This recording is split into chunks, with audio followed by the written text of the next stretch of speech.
Hey everyone! Today we're breaking down the intense debate between Mary Gay Scanlon with Pam Bondi. This discussion has been sparking a lot of conversations online. Today's video is very interesting and informative, so watch it till the end. Thank you, Mr. Chairman. Ms. Bondi, I'm here. On September 25th, President Trump signed a memorandum known as NSPM 7, purporting to address domestic terrorism. But Americans across the political spectrum were immediately alarmed by the memo's blurring of the line between unlawful conduct and constitutionally protected speech and activity, as well as its call to investigate, prosecute, and dismantle groups that the president and Stephen Miller described without evidence as, quote, an organized campaign of radical left terrorism. Now, counterterrorism experts were further alarmed by the administration's singular focus on left-wing extremism, combined with the sudden deletion from the DOJ website of decades of research and law enforcement analysis, which had concluded that right-wing extremism poses the greatest terrorism threat to Americans. The president's memo broadly and vaguely links violent conduct to ideologies, and it targeted specifically anti-American, anti-Christian, and anti-capitalist beliefs, as well as, quote, hostility to so-called traditional American views on family, religion, and morality, end quote. President Trump has repeatedly and openly, however falsely, tried to brand his political opponents with these sentiments listed in his memo. But as you know, as a lawyer, holding beliefs that the White House disagrees with is not a crime. And the statute defining domestic terrorism requires criminal acts, not just thoughts and ideas. That's why legal experts, nonprofit leaders, religious freedom, and civil rights advocates immediately raised the alarm that the new presidential directive was a politically motivated attack on civil society designed to silence those who disagree with the administration. So, Ms. Bondi, Section 3 of that memo directed you, as Attorney General, to submit to the President and Stephen Miller a list of groups or entities whose members are engaged in acts that meet the definition of domestic terrorism.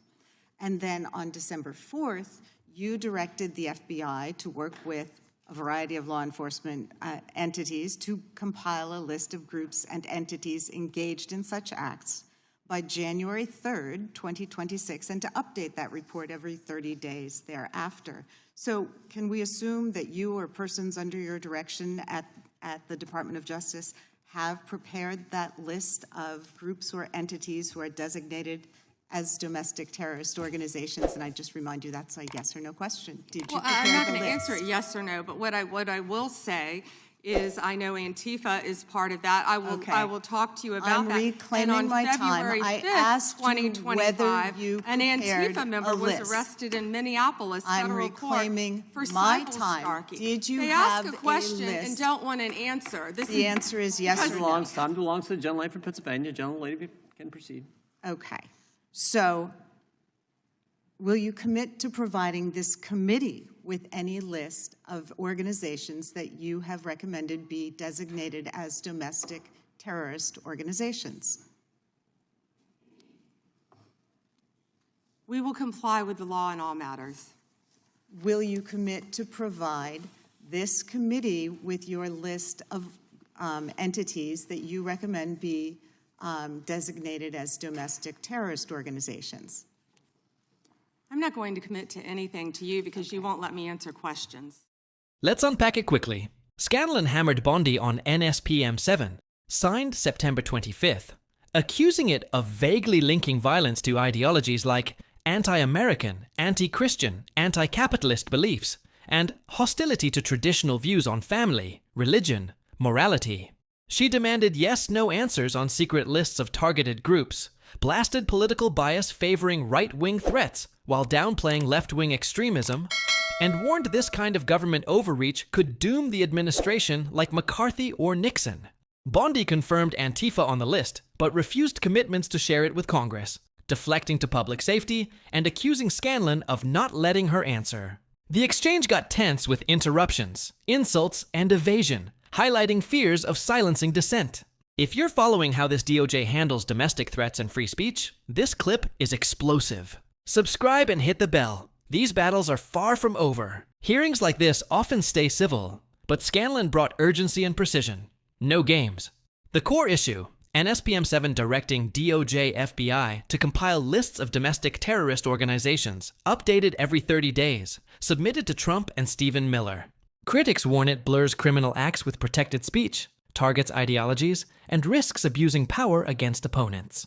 In the Rayburn Room, formal but charged, lawmakers frustrated, cameras tight, Scanlon gets the floor. She starts strong, thanks the chair, then lays into the memo's broad language. The president's memo broadly and vaguely links violent conduct to ideologies, targeting specifically anti-American, anti-Christian, and anti-capitalist beliefs, as well as hostility to so-called traditional American views on family, religion, and morality. She accuses false branding of opponents, stresses that disagreeing with the White House isn't a crime. Domestic terrorism statute requires criminal acts, not thoughts. Immediate alarms from legal experts, nonprofits, religious freedom groups, civil rights advocates, politically motivated to silence dissent. Scanlon references Section 3, Bondi to submit lists, and December 4th FBI directive for compilation by January 3rd, 2026. Ongoing updates. Dramatic push. Has a list been prepared? Yes or no? Bondi tries to elaborate. I'm going to answer yes or no. But what I will say is, I know Antifa is part of that. Interruptions fly. Scanlon reclaims time. I ask a question and don't want an answer. Chairman intervenes. Bondi confirms. The answer is yes. Scanlon presses commitment.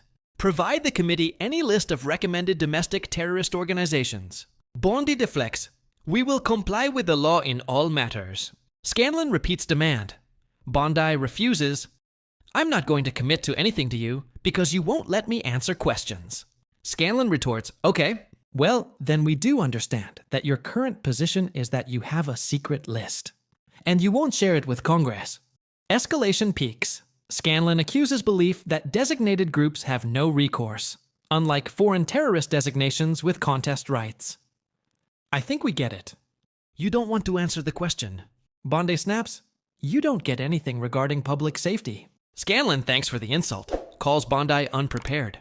Scanlon warns facts will show lists targeting Americans, Renee Good, Alex Prey, clergy, elected officials, indivisible groups, for disagreeing, excluding convicted Proud Boys or Oath Keepers. Closing fire. Americans have never tolerated political demagogues who use the government to punish people on an enemy's list. It brought down McCarthy, and the general brought down Nixon. It will bring down this administration as well. Bondi retorts, and you're right back. That's why we're so glad they rescinded the memorandum targeting parents. References prior absurd memo. Thanks for the insult. Time expires amid the sting. No resolution, just hanging accusations of evasion and overreach. If Scanlon's yes, no demands ignored, secret list bombshell, and historical downfall warning, have you fired up? Drop a like immediately. Comment, secret lists of Americans for political views, protection or persecution. Share this clip. These moments expose dangerous lines being crossed. This exchange reveals more than one memo. It's a flashpoint for free speech fears. NSPM-7's vague ideology links risk-chilling dissent. Deleted DOJ research on right-wing threats as top danger adds bias claims.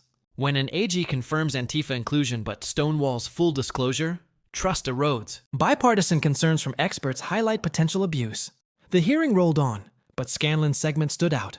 Relentless. Evidence referenced. No backing down. Tough to spin as partisan when constitutional alarms ring loud. The clip gained traction fast.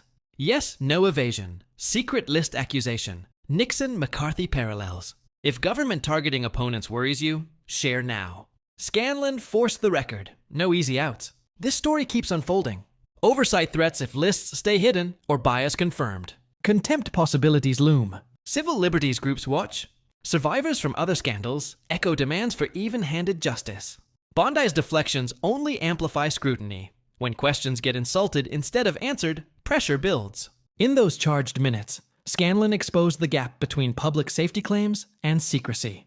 Vague directives, ideological targeting, refusal to disclose. Not transparency, control. It resonates because it's direct, historical, and unresolved. Americans deserve answers. Oversight intensifies.